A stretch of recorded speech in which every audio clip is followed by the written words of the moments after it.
실제로 전쟁이 일어났다고 그랬을 때 어느 한쪽이 완벽하게 승리하기는 어렵다. 미국이 얼마나 뒤에서 손을 들어주느냐입니다. 핵심은 이제 그 부분에 대해 기대를 하고 있는 거죠. 불확실한 전장을 과연 중국이 펼치겠느냐. 안녕하세요, 박종원의 경제한방입니다. 최근에 이 미중 패권 전쟁에서 또 하나의 굉장히 중요한 관심사로 떠오른 대만 얘기를 좀 해볼까 하는데요.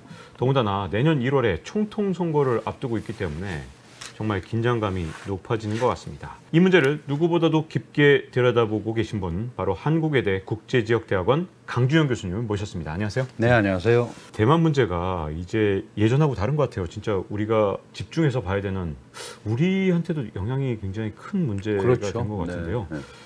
과연 이 대만 문제, 중국에게는 자꾸 내정이다, 간섭하지 마라 이렇게 얘기를 하고 있는데 대만은 어떻게 생각하는지 궁금한데요.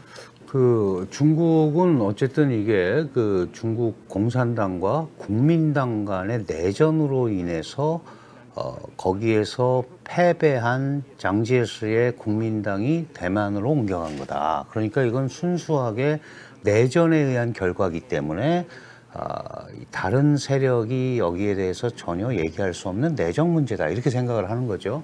대만 국민들은 기본적으로 상대적으로 중국이 워낙 커지고 있고 국력차가 현격하게 벌어지고 있습니다.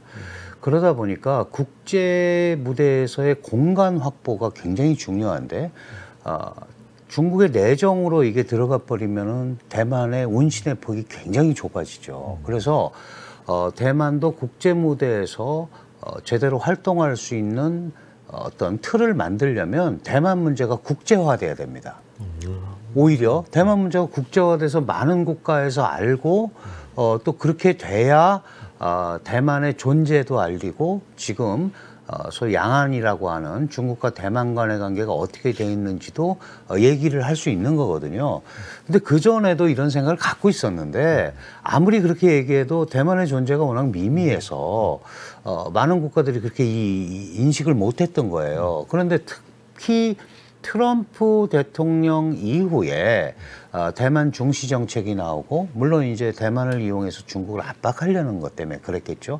거기에다가 결정적으로 미국이 중국을 압박하는 큰 틀 중에 하나인 반도체에 관한 또 비메모리 반도체 분야, 파운드리 분야의 세계 최대 기업인 TSMC라는 기업이 있으니까 군사 전략적 지정학적으로 중국 견제에 있어서 대만이 중요하고 또 과학기술적으로도 대만이 중요하게 됐단 말이에요. 대만 사람들은 우리가 전략적 지위가 많이 올라갔다. 그래서 어떻게 해서든 평화적으로 지내야 하지만 대만의 존재를 조금 부각하고, 그리고 이거는 내전의 결과가 아니고 대만 문제는 국제 문제다. 왜?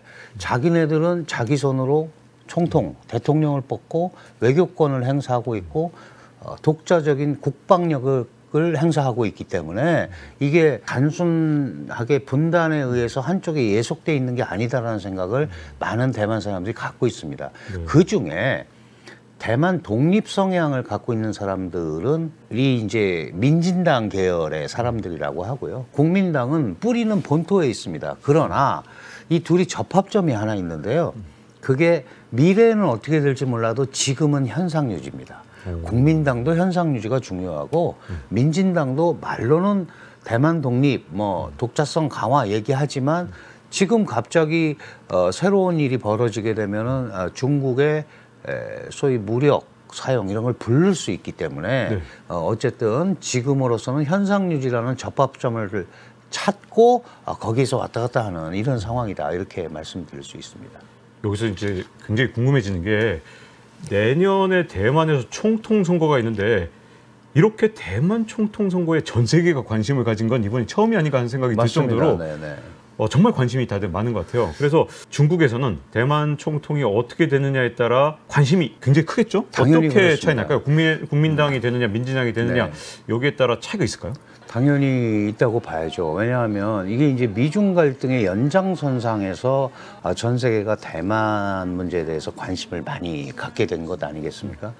장개석의 국민당이 어쨌든 마오쩌둥한테 대륙을 빼앗기고 대만으로 와서 2000년까지 국민당이 통치를 했어요. 그러다가 2000년부터 2008년까지 천슈이비엔이라는 민진당 후보가 강력한 독립주의자죠. 8년을 통치를 하다가 중국과 관계가 굉장히 나빠졌어요. 그러고 나서 다시 얼마 전에 중국을 그 대만의 전직 지도자로서 처음 방문한 마잉지오가 또 8년을 했습니다. 그리고 나서 다시 지금 민진당의 차잉원이라는 분이 또 지금 8년을 하고 있는 거예요. 그러니까 이 전체적인 흐름을 보면 국민당일 때는 기본적으로 뿌리가 하나다라는 생각을 아주 기저에는 가지고 있는 거죠. 그리고 국민당 사람들도 우리가 본토에서 왔다. 그리고 특히 장개석 시대 때 그 뭐 2000년 이전의 국민당 사람들은 기본적으로 우리는 다시 본토로 돌아가야 된다는 생각이 강했었어요.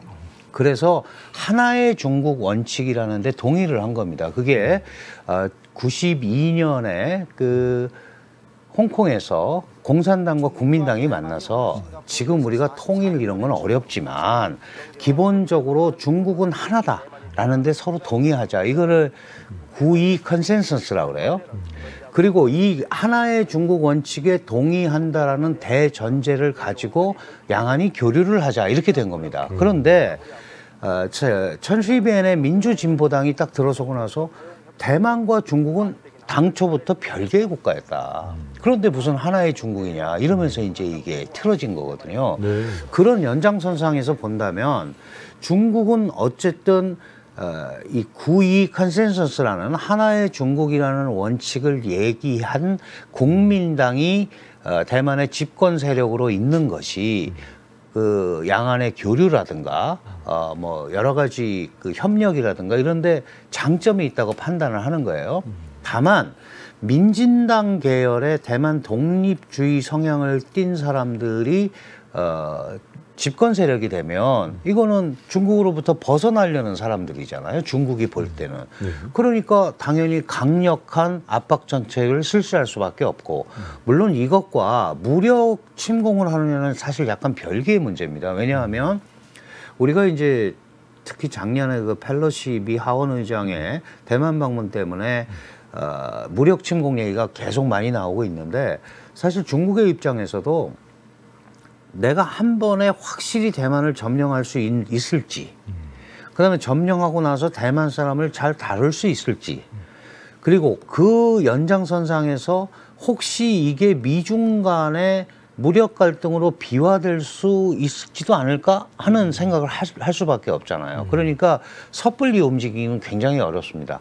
다만 군사적인 이런 부분에 대해서는 일정 부분 그 과장이 돼 있는 부분도 있지만 그러나 말로 하는 부분에 있어서는 계속해서 대만에 대해서 엄청난 압박, 그다음에 군사 훈련 이런 걸 통해서 지속적으로 압박을 할 수 있기 때문에 그 양안을 바라보는 입장, 특히 이제 중국 입장에서는 국민당이 집권당이 되는 것이 훨씬 더 공간이 많이 생긴다 이렇게 봐야 될 것 같아요. 네. 그래서 어쨌든 선거 결과가 앞으로 점점 더 궁금해질 텐데 이제 사실 뭐 내년 1월이 얼마 안 남은 거지 않습니까? 네, 그렇습니다. 근데 지금까지를 보면 민진당이 더 우세한 상황인 것 같은데, 근데 지방선거에서 의외로 국민당이 선전을 했던 걸 생각하면 이게 총통선거 때 어떻게 될지 참 궁금해지거든요. 그렇습니다. 우리가 이제 뭐 정치에서 한 번 총선에서는 이쪽을 밀어주고 뭐 한 번 뭐 이쪽은 대선에서는 이쪽을 밀어주고 그런다 그러는데 이제 그게 뭐 정확하게 통계가 나와 있지는 않습니다만은 지금 집권당인 민진당의 콘크리트 표가 한 30% 정도 되는 걸로 예측이 되고 나머지 그 이제 국민당이 한 25% 되는 걸로 예측이 됩니다. 그러니까 항상 집권당 프리미엄이라는 게 있잖아요. 그 집권당이 나름대로 이제 일정 부분 유리한 상황이 있는데 이게 지금 계속해서 8년마다 정권 교체를 해왔어요. 그러면 이제 이 정도 했으니까 이번에는 다른 집권 세력을 맞이하는 것도 괜찮다라고 대만이 생각할 수도 있죠. 대만 사람들이. 근데 이제 이 제3의 주제가 있습니다. 이번에. 그러니까 국민당과 민진당, 국민당 이 사이에 타이베이 시장을 2번 역임했던 커원저라는 사람이 민중당도 대만의 의회가 110석인데요. 그중에 5석을 가지고 있는 3당이에요. 이柯원저가 독립 후보로 나오려고 한단 말이죠. 그렇다면 결국은 민진당, 국민당, 민중당 이렇게 3파전이 되는데 민진당을 앞에 두고 국민당과 민중당이 연합을 할 수 있느냐 이게 포인트죠. 가능한 겁니까? 이게 어쨌든 정치 색깔은 좀 둘이 다르잖아요. 다르죠. 민진당 자체에 들어가서 움직이기는 이柯원저라는 후보가 싫어합니다. 왜냐하면 너무 뚜렷한 독립 성향을 보여주고 있기 때문에 그거에는 또 약간 반대예요. 그러면서 또 국민당 행사에도柯원저가 가요, 가끔. 예. 왜냐하면 그러니까 이게 이제 선명성으로 놓고 보면 대만 사람들이 볼 때는 아니 둘 중에 하나를 확실히 노선을 정해야 되는 거 아니냐. 그야말로 우리가 얘기하는 뭐 중간지대론이라 그럴까 이거를 추구하는 것처럼 보이거든요. 네. 지금 이제 이 여론조사를 해보면 지금은 민진당 후보가 조금 높은 걸로 나오는데 아까 말씀드린 뭐 견제 심리라든가 그다음에柯원저와 이 국민당과의 연합 이런 것들도 생각을 해볼 수 있고 더 중요한 거는 지금 국민당이 후보가 확정이 안 됐어요. 네. 예, 후보가 지금 이제 여러 사람이 누가 될 거다 그러고 있는데 가장 유력한 사람이 지금 신북이라는 데가 있습니다. 타이베이 북쪽에 신북시 시장인 허우요이라는 분하고 우리가 잘 아는 그 팍스콘의 총수인 고타이밍 회장, 대만의 트럼프다, 뭐 이래서 지금 이제 오르고 있어요.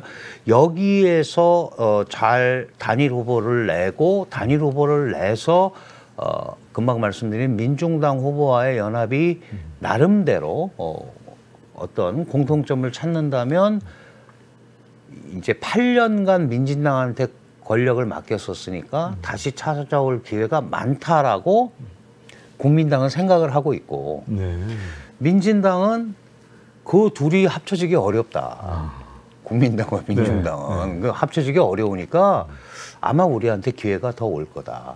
근데 사실은 민진당 내에서 지금 라이칭더라는 후보가 이제 그 후보로 이미 선출이 됐는데 사실은 차이잉원 총통이 2번째 임기 2020년 이때 선거할 때 라이칭더와 차이잉원은 정치적 라이벌입니다. 그때 도전장을 던졌고 그리고 약간 노선도 조금 달라요. 왜냐하면 이 대만의 민진당의 계파가 여럿이 있는데요. 한 4개 정도의 유파로 나눠져 있는데 라이칭더는 독립 성향은 차이잉원보다 조금 더 강합니다. 네. 강한데 이 사람이 추구하는 거는 뭐 독립 이런 얘기를 굳이 할 필요가 없다는 거죠. 왜냐하면 이미 뭐 독립된 국가인데. 네. 그래서 매우 독자적인 성향을 가질 수가 있는 사람이고 그래서 신조류파라고 불러요. 새로운 조류를 대표하는 사람. 많은 젊은이들이 거기에 동조를 하고 있어요. 그래서 이 민진당 내부에서 정말 지금 현재 차이잉원 계열과 다른 이 사람을 전폭적으로 밀어서 정권을 재창출을 하게 될지 아니면 또 다른 변수가 있을지 그건 좀 지켜봐야 되는데 현재로서는 그래도 민진당 후보가 집권당 프리미엄으로 인해서 조금 우세하다. 그리고 국민당 후보는 아직 단일화가 안 됐고 후보를 선출하지 못했기 때문에 단일 후보가 선출된 다음에는 치고 올라갈 거다라는 기대. 그래서 사실은 이제 자신들은 자신들이 이긴다고 얘기하지만 이 관찰자들이 볼 때는 거의 박빙이다. 거의 박빙인데 그 집권당 프리미엄의 핵심은 미국이 얼마나 뒤에서 손을 들어주는 애입니다. 핵심은 이제 그 부분에 대해 기대를 하고 있는 거죠. 그래서 그렇게 본다면은 민주당이 조금 유리하다고 볼 수 있는데 그게 아니라면 또는 미국이 과연 내가 끝까지 발벗고 대만을 도와줘야 될 결정적인 이유가 있느냐를 미국도 계산하지 않겠습니까? 그렇죠. 그러면은 사실은 최근에 미국의 여론조사도 보면 우리가 진짜 대만을 우리 목숨 걸고 도와줘야 되냐, 꼭 파병해야 되냐, 반대가 더 많습니다. 46%. 그렇죠. 도와줘야지 42%예요. 그러니까 물론 박빙이지만 그래서 아직 그런 부분들이 정리는 안 된 상태다. 그런 상황에서 일반적으로 보면 집권당 프리미엄을 가지고 있는 민진당이 조금은 유리할 것 같다. 이렇게 보고 있는데 그거는 조금 더 봐야 될 것 같아요. 자, 그렇게 된다면 만약에 민진당이 이 내년 1월에 총통 선거에서 승리해서 라이칭더 후보가 총통이 될 경우에는 그러면 독립 성향이 더 강하니까 이 중국 입장에서는 더 이게 눈에 가시처럼 보여서 그렇습니다. 예. 침공의 가능성이 높아지는 건지 특히 2027년 침공설 등등 뭐 연도마다 다 있더라고요. 네, 25년 침공설. 자, 이게 정말 걱정되는데 우리 입장에서는 어떻게 보십니까? 예, 글쎄 침공 자체가 이루어질 거다라고 보기는 좀 쉽지 않은 면이 여러 가지 있어요. 확실하게 대만이 중국을 한 번에 제압할 수 있느냐. 이게 이제 장기전으로 가면 뭐 우크라이나 사태 비슷하게 흘러갈 수도 있고, 그 다음에 정말 미국이 개입을 할지 안 할지, 그리고 그게 미중 간의 충돌로 이어진다면 중국으로서는 그런 모험을 할 이유가 사실 지금 상황에서는 별로 없는 거죠. 우리가 2027년 얘기가 자꾸 나오는 거는 그때가 되면 인민해방군 창건 100주년입니다. 그러면 중국의 국력이 어느 정도 올라오고 거기에는 뭐가 깔려 있냐면 일정 부분 미국에 대한 제어가 군사력으로 견딜 수 있고 가능하다라는 게 전제가 돼 있는 거예요. 그러면 그 부분이 제대로 안 이루어지면 불확실한 대만 통일을 섣불리 시도할 이유는 별로 없는 거 아니냐. 그리고 최근에 미국의 이제 서태평양 사령부나 지도부에서 나오는 얘기도 꼭 전쟁이 일어난다는 건 아니다라고 얘기를 해요. 우리가 한 가지 이제 우려가 되는 거는 시진핑 체제가 잘 뭐 경제가 회복이 되고 막 이렇게 가면 가는 대로, 안 가면 안 가는 대로 대만이 카드로서 충분히 활용이 될 수가 있는 거죠. 코너에 몰리게 되면 푸틴 같은 경우도 그런 케이스잖아요. 그런 경우도 생길 수 있고, 그리고 경제적으로 막 그 활성화되고 이 세계적 국가로서 정말 나름대로 기능을 하게 되면, 그러면 이때쯤 해서 우리가 이 대만을 그 통일해서 그레이트 차이나를 한번 만들어 봐야겠다라는 생각을 할 수도 있거든요. 그러니까 이제 그런 양면성을 다 가지고 있는데, 저는 그 라이칭더가 된다고 해서 갑자기 뭐 이게 그 무력 침공 분위기로 갈 것 같지는 않습니다. 왜냐하면 접합점이 어디에 있냐면 미래지향적인 관점에서 봐서 어쨌든 대만의 독립 성향을 강조하지만 지금 상황은 일단 현상 유지라는 데 초점을 맞춰야지 될 거고, 그리고 지금 대만의 약 70%의 사람들은 현상 유지를 원합니다. 그게 국민당이든 민진당이든 민중당이든 어떤 사람들도 지금 현재 이 상황이 크게 변화되는 걸 바라지 않고 있거든요. 그러니까 대만 독립 성향을 가진 라이칭더 후보가 당선이 돼서 새로운 대만의 지도자가 된다고 해서 그 부분을 너무 과격하게 밀고 나가기는 어려운 상황이고, 그렇게 과격하게 안 밀고 나가는 상황에서 중국이 대만을 무력으로 복속시키려는 시도를 할 이유는 지금 상황에서는 크지 않다. 이제 물론 이제 그게 뭐 2025, 27 이렇게 가면 문제가 생길 수 있지만 지금은 아직 거기까지는 아닌 것 같아요. 또 하나 궁금한 건요. 그러면 반대로 어쨌든 지금 뭐 지지율을 민진당이 앞서고 있다고 하지만 이 대선이란 건 해봐야 알듯이 여기 총통 선거도 그러지 않겠고, 그러다 보면 혹시 국민당이 승리하면 그럼 전쟁 위협이 진짜 엄청나게 낮아지는 건지, 그럼에도 불구하고 침공은 가능한 건지가 궁금해지는데요. 그 기본적으로 그 국민당과 공산당 간의 컨센서스는 뭐냐 하면 중국은 하나다라는 겁니다. 그게 당연히 중국은 하나다라는 얘기를 했을 때 중국은 중화인민공화국이 하나인 거고요. 대만의 국민당은 중화민국이라는 걸 내세웁니다. 중화민국, 자기들이 하나다 이런 뜻이군요. 그리고 이제 리덩우이라는 사람이 있었어요. 그 원래 대만 출신인데 장경국 총통 사망한 후에 자녀 임기를 하고 그다음에 이제 총통을 하신 분인데, 이 사람은 그러면 이게 복잡하니까 미래 중국으로 해놓자. 미래의 중국. 그러니까 어떤 누군가 예속되지 않는, 그렇게 본다면 적어도 국민당의 입장은 하나의 중국 원칙을 동의한단 말이죠. 그렇다면은 명분상 중국이 대만을 강력하게 압박하기는 쉽지 않은 거죠. 명분상. 우리가 지금 미래지향적으로 하나의 중국을 가지만 지금 상황은 통일 상황이 아니니 현상 유지하자는 거다라는 색채가 훨씬 국민당이 강하지 않습니까? 민진당은 미래 갈랐을 거지만 지금은 그런 상황이 아니니 현상 유지하자라는 거예요. 현상 유지가 접합점이 있다고 하더라도. 그러면 당연히 중국 입장에서 보면 국민당의 재집권이 훨씬 더 대만과의 교류를 하거나 협력을 하거나 통제하거나 이런 게 훨씬 더 편하다고 생각할 수 있는 거죠. 근데 여기에 너무 이제 또 그렇기 때문에 국민당 후보를 지원할 방법도 여러 가지 찾고 있겠죠. 암묵적으로.